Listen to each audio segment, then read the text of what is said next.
Good afternoon बच्चों। बेटा, kinematics part third जो हमने लास्ट डिस्कस किया था उसमें हमने स्टडी किया था concept distance as well as displacement. Distance क्या होता है और उसके साथ साथ जो डिस्प्लेसमेंट है वो क्या होता है, और किस तरह से जब पार्टिकल अपनी पोजीशन को चेंज करेगा from initial point two final point, तो उसके रिस्पेक्ट में शॉर्टेस्ट डिस्टेंस जो है वो हमने कैसे फाइंड आउट किया था, और उसी को ही हमने डिस्प्लेसमेंट का नाम दिया था। तो उसके बारे में बड़े अच्छे से हमने बात की थी बच्चों। And now we have the part fourth of kinematics. इस पार्ट फोर्थ में बच्चों हम स्टडी करेंगे स्पीड के बारे में। स्पीड क्या है, यूनिफॉर्म स्पीड क्या होती है, नॉन यूनिफॉर्म स्पीड क्या होती है, एवरेज स्पीड क्या होती है, as well as instantaneous speed क्या होती है। और फिर हम स्टडी करेंगे वेलोसिटी के बारे में जो हमारा नेक्स्ट पार्ट में होगा। और फिर हम बात करेंगे कि इन पे बेस्ड क्वेश्चन जो हैं वो हमें एग्ज़ाम में किस तरह से मिलते हैं, इनमें क्या कुछ डिफरेंस होगा, एवरेज स्पीड एवरेज वेलोसिटी इनमें क्या डिफरेंस होगा, और किस तरह से हम इनकी वैल्यूज़ को फाइंड आउट करेंगे। और आई थिंक अगेन मैं समझता हूँ कि टॉपिक कोई ज़्यादा मुश्किल नहीं है ये, क्योंकि बच्चों ये आप ऑलरेडी 9th क्लास में पढ़ चुके हो। बस एक बार उनका रिवीजन हम जो है वो कह सकते हैं। So now let us start about the speed. Speed बच्चों हमने किसको नाम दिया?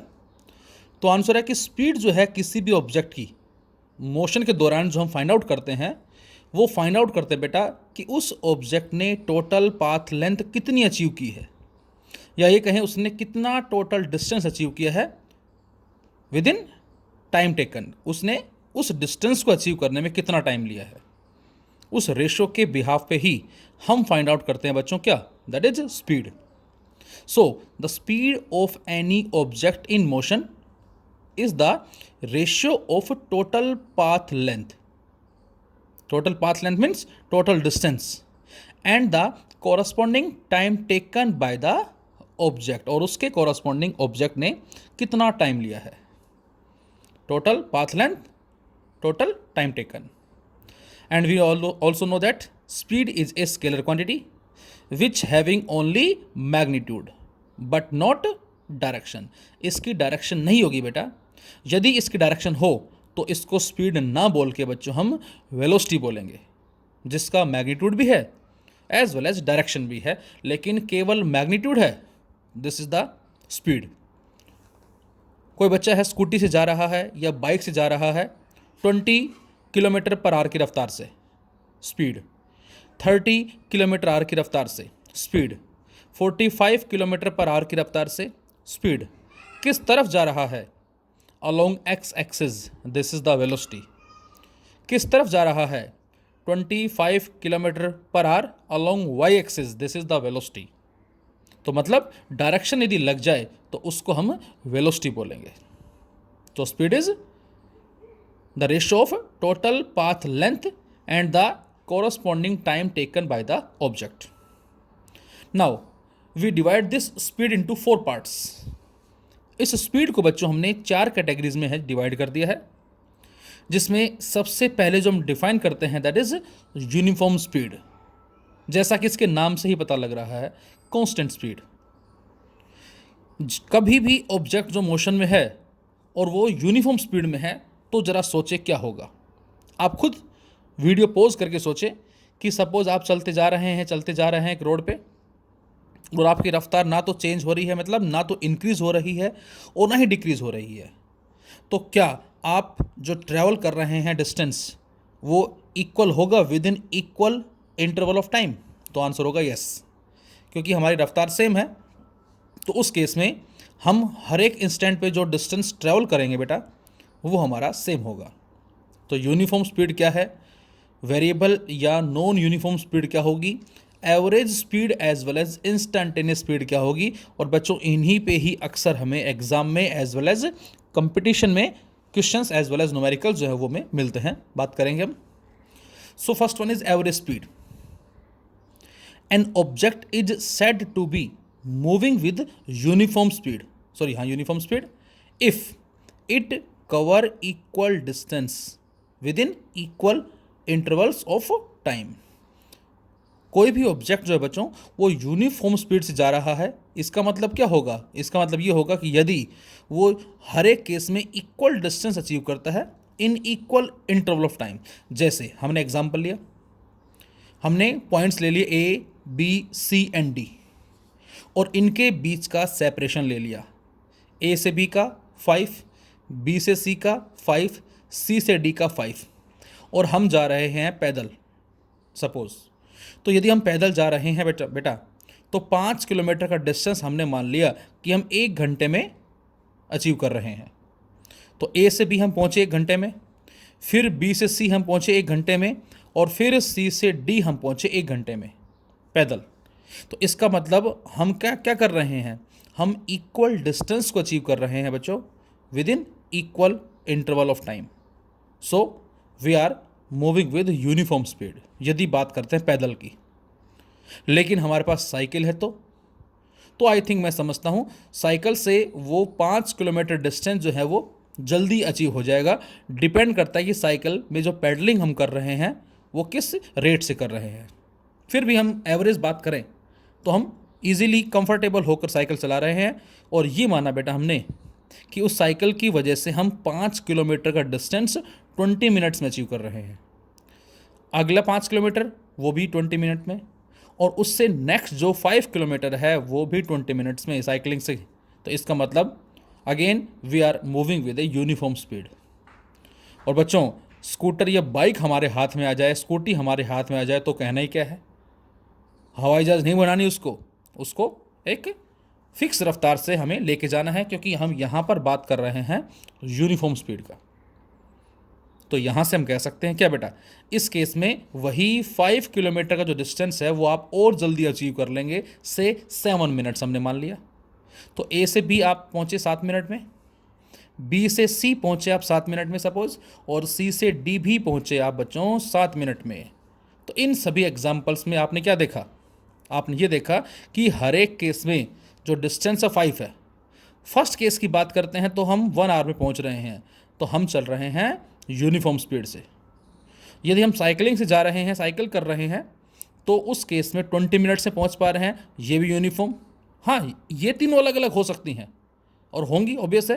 क्यों? क्योंकि यहाँ टाइम 1 आवर लग रहा है, यहाँ 20 मिनट्स लग रहा है, यहाँ 7 मिनट लग रहा है, लेकिन हम पर्टिकुलर इसकी बात कर रहे हैं केवल।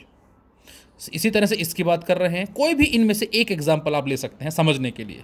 पैदल में ये एग्जाम्पल ले सकते हैं, साइकिल में ये ले सकते हैं, और बाइक में ये ले सकते हैं। अब आप कहोगे हवाई जहाज़ में, तो भाई और जल्दी पहुंच जाएंगे उसमें, लेकिन रफ्तार जो है वो हमें यूनिफॉर्म जो लेनी है। इसका मीनिंग यही होगा बेटा कि जो डिस्टेंस अचीव हो रहा है वो इक्वल इंटरवल ऑफ टाइम में अचीव हो रहा है बच्चों। तो इस केस में यदि हम एक डिस्टेंस टाइम ग्राफ प्लॉट करें, एक सपोज मैं कहता हूँ 1 सेकंड में, 2 सेकंड में, 3 सेकंड में, 10 सेकंड में हमने अचीव किया, सपोज करो कितना, 5 मीटर, 10 मीटर। तो हर 10-10 सेकंड में जो डिस्टेंस अचीव हो रहा है वो इक्वल हो रहा है। तो यहाँ से जो यूनिफॉर्म स्पीड का हमारा जो ग्राफ होगा, डिस्टेंस टाइम ग्राफ, वो कुछ स्ट्रेट लाइन इस तरह से आएगा। इनका रेशो, क्योंकि हमें पता है v बराबर किसके होता है बेटा, v बराबर s/t।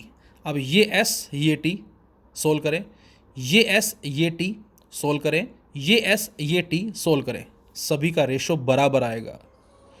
ये s ये t सोल्व करें, ये s ये t और ये s ये t, ये वाला, या फिर ये s 7 मिनट टाइम, ये s ये t, ये s ये t। तो इन तीनों केसेस में क्या देखेंगे, यहाँ पर फर्स्ट केस में जो रिजल्ट आएगा a से b, वही b से c आएगा और वही c से d आएगा।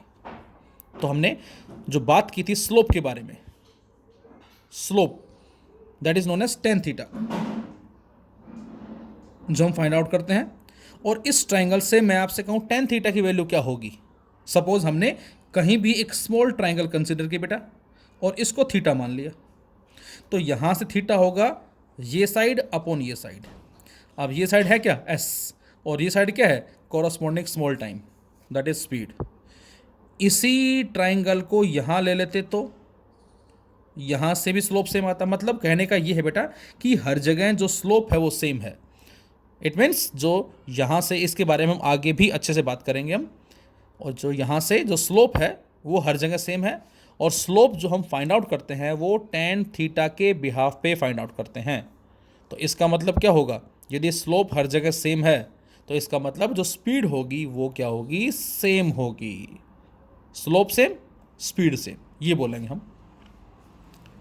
सेकंड, वेरिएबल स्पीड, जिसको नॉन यूनिफॉर्म स्पीड भी हम कह सकते हैं, वेरी कर रही है, चेंज हो रही है।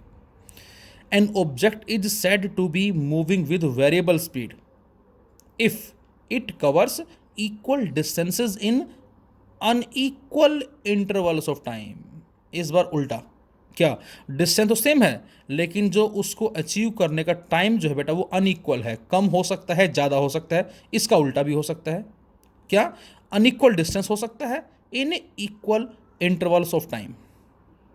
तो यदि हम एक बार क्या माने, एक बार हम डिस्टेंस सेम ले लें,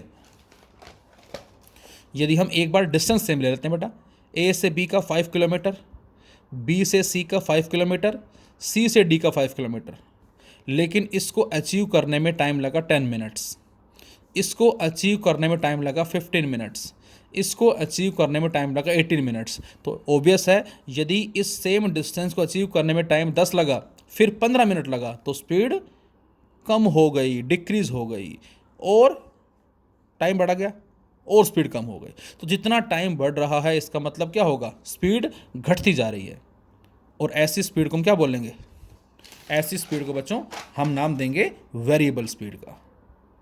तो इसका जो ग्राफ हमारा वो कुछ इस तरह से आता है, इसके बारे में आगे बताऊंगा अच्छे से आपको, अभी फ़िलहाल याद रखें।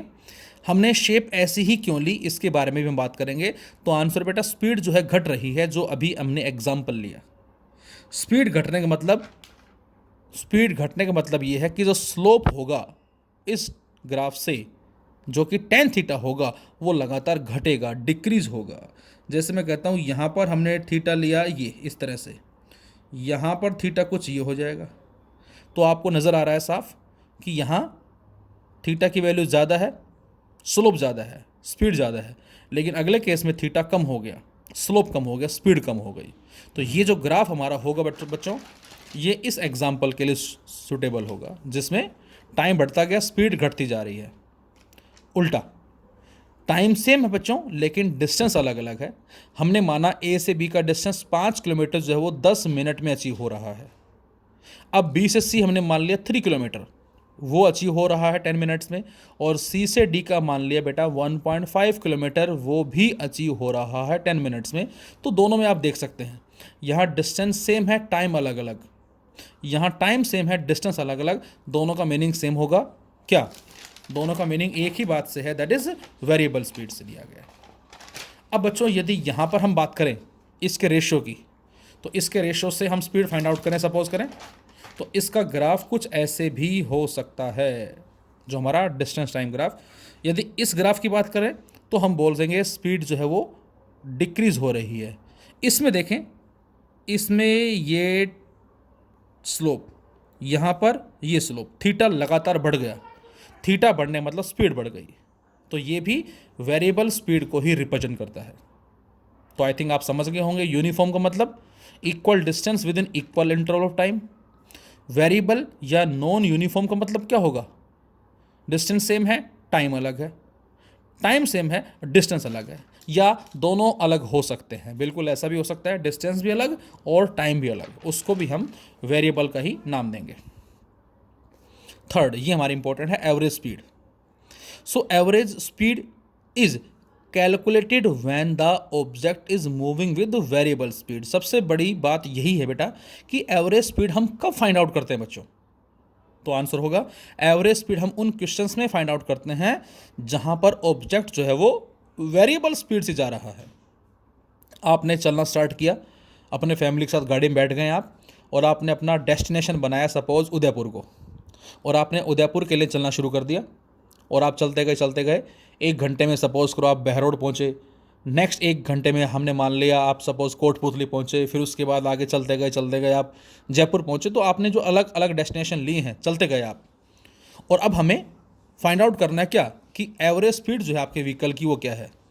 किसी जगह रश ज़्यादा था, भीड़ ज़्यादा थी, स्पीड कम करनी पड़ी। किसी जगह स्मूथ रोड था, बिल्कुल परफेक्ट रोड था, रश नहीं था, और उस केस में व्हीकल जो आपने थोड़ा फास्ट ट्रैवल करवाया तो हम इस कंप्लीट जर्नी के लिए एक एवरेज स्पीड जो बेटा वो फाइंड आउट करना चाह रहे हैं। तो ये बात आपको याद रखनी है कि एवरेज स्पीड जब वो हम कब कैलकुलेट करते हैं, ये तब कैलकुलेट करते हैं when ever the object is moving with variable speed, जो लगातार बदल रही हो, चेंज हो रही हो, उस केस में बच्चों हम एवरेज स्पीड को फाइंड आउट करते हैं। So this average speed is the total distance travelled by total time taken, total distance travelled by the object within total time taken. Total उसने कितना डिस्टेंस ट्रेवल किया और total time taken, as total upon में delta T या total time. अब total distance हमने क्या माना बेटा, S1 plus S2 plus S3 plus S4 and सोन, ये हो गया 1 2 3 4 5 अलग अलग डिस्टेंसेस अपॉन पहले डिस्टेंस को अचीव करने में टाइम लगा T1, दूसरे को T2, तीसरे को T3। भाई आपने 9 बजे चलना स्टार्ट किया, अब 1 घंटे बाद 10 बजे पहुंच के बहरोड, तो ये 1 आवर हो गया। अगले घंटे बाद 2 आवर, 3 आवर, 4 आवर, जो कि टाइम हमारे ये सेम भी हो सकते हैं T1, T2, T3 बेटा, और ये डिफरेंट भी हो सकते हैं। ये S1, S2, S3 भी सेम हो सकते हैं और ये हमारे डिफरेंट भी हो सकते हैं। तो सबसे पहला जो बच्चों फॉर्मूला मिला हमें एवरेज स्पीड का, वो आ गया बेटा S1 plus S2 plus S3 and so on upon T1 plus T2 plus T3 and so on. ये हमारा एवरेज स्पीड का फॉर्मूला है और इसको हम न्यूमेरिकल्स में कब अप्लाई करेंगे, जब हमें S1, S2, S3 as well as T1, T2, T3 are given, जब S और T गिवन हैं उस केस में हम इसको यूज़ करेंगे। लेकिन ज़रूरी नहीं न्यूमेरिकल्स में S और T गिवन हो। V equal to S by T, V बराबर S बाई टी होता है बेटा, तो T कितना आएगा, T आ जाएगा S बाई वी, तो T1 S by V1, T2 S2 by V2, T3 S3 by V3 and so on. So average speed second formula 3B, that is S1 plus S2 plus S3 upon T1। तो जो T1 था बेटा इसको replace कर दिया S1 upon V1 से, T2 S2 upon V2 plus T3 S3 upon V3 and so on. ये भी बच्चों हमारा एवरेज स्पीड का फॉर्मूला होगा, लेकिन यूज़ कब करेंगे बेटा, इसको यूज़ तब करेंगे बच्चों जब हमें S1, S2, S3 as well as V1, V2, V3 given होंगे। देखो इसमें टाइम गिवन नहीं कहीं, तो न्यूमेरिकल्स में टाइम यदि गिवन नहीं है, S और V गिवन है, तो आप इसको यूज़ करेंगे। ये ST के लिए, ये SV के लिए, और यदि S1, S2, S3 गिवन ना हो तो तीसरा फॉर्मूला क्या बनेगा हमारा, S1 plus S2 plus S3 upon T1 plus T2 plus T3। और अब हम T1 plus T2 plus T3 जो लिखा था, अभी जो मैंने बात की है कि V is equal to S by T, तो S बराबर किसके आएगा, V इंटू टी। तो S1 क्या आ जाएगा बेटा, V1 T1, S2 V2 T2, S3 V3 T3 and so on upon T1 plus T2 plus T3 and so on. ये हमारा थर्ड फॉर्मूला आ गया एवरेज स्पीड के लिए। कब यूज होगा, जब हमें V1, V2, V3 as well as T1, T2, T3 जो है वो गिवन होंगे, उस केस में बच्चों हम यूज़ करेंगे ये एवरेज स्पीड का थर्ड फॉर्मूला। इसी में ही यदि आपसे कहा जाए क्या कि इन जर्नी का जो टाइम है T1, T2, T3 and so on, ये सारे सेम है, इक्वल इंटरवल ऑफ टाइम में हम चल रहे हैं, लेकिन कभी रफ्तार कम है, कभी ज़्यादा, कभी और ज़्यादा, कभी और कम, तो उस केस में बच्चों हम T1, T2, T3 की जगह सभी की जगह T लिखें हम, ये भी T, ये भी T, ये भी T, ऊपर भी T, और ऊपर से T कॉमन ले लें बेटा, नीचे T plus T 2T plus T 3T 4T, ऐसे N इंटू T हो जाएगा, और इस T से ये T कैंसिल आउट। तो जब इस T से इस T को कैंसिल आउट करेंगे हम, तो इस केस में बच्चों जो एवरेज स्पीड मिलेगी हमें वो आ जाएगी कितनी बेटा, वो आ जाएगी V1 plus V2 plus V3 and so on upon में N। सो ये हमारे पास आ जाएगा चौथा फॉर्मूला एवरेज स्पीड के लिए, and we can say the average speed is equal to arithmetic mean of the individual speed. ये मीन को ही रिप्रेजेंट कर रही है, जो आपने मैथमेटिक्स में कुछ क्वेश्चंस भी किए होंगे अरिथमेटिक मीन पे बेस्ड।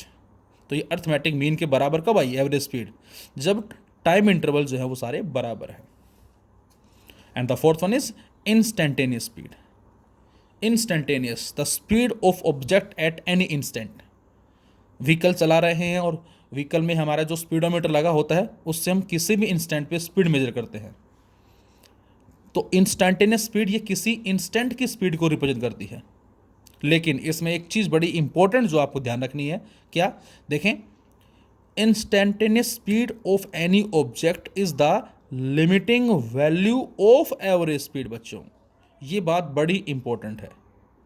इंस्टेंटेनियस स्पीड जो ही लिमिटिंग वैल्यू है किसकी? एवरेज स्पीड की। कब? When the time interval approaches zero, जब टाइम इंटरवल जीरो को अप्रोच करे। क्या मतलब होगा इस बात का? इस बात का मतलब होगा कि जो टाइम इंटरवल है वो क्या है? Very very small. इसका मतलब है इनफाइनाइटली स्मॉल टाइम। और इनफाइनाइटली स्मॉल टाइम का मतलब क्या होगा बेटा? तो मैथमेटिक्स की फॉर्म में इसको लिखते हैं delta T tends to zero. Just चलना स्टार्ट किया। जैसे मैं आपसे कहता हूं कि हमने ग्राफ लिया, सपोज कोई पोजीशन टाइम ग्राफ, और ऑब्जेक्ट ए से वो पहुंच गया से बी के ऊपर, कुछ इस तरह से ऑब्जेक्ट पहुंचा ए से बी पे। तो ए पे जब था तो टाइम कितना था? टी। बी पे था, टाइम कितना आया? T plus delta T.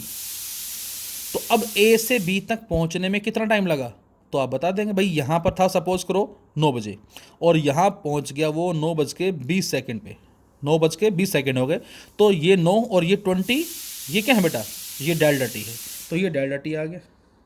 और ये क्या होगा? This is the displacement, the shortest distance between any two points. लेकिन मैं ये कहूं कि जो टाइम हमारा ये बिल्कुल ही स्मॉल है, नेग्लिजिबल है, बहुत ही छोटा है, जिसको शायद हम डिफाइन भी ना कर पाएं। जैसे और अच्छे से समझने के लिए हम एग्जांपल मान लेते हैं। सपोज हमने किसी बच्चे को, सपोज कृष्णा का एग्जांपल ले लेते हैं, हमने कृष्णा को 500 रुपये उधार दिए।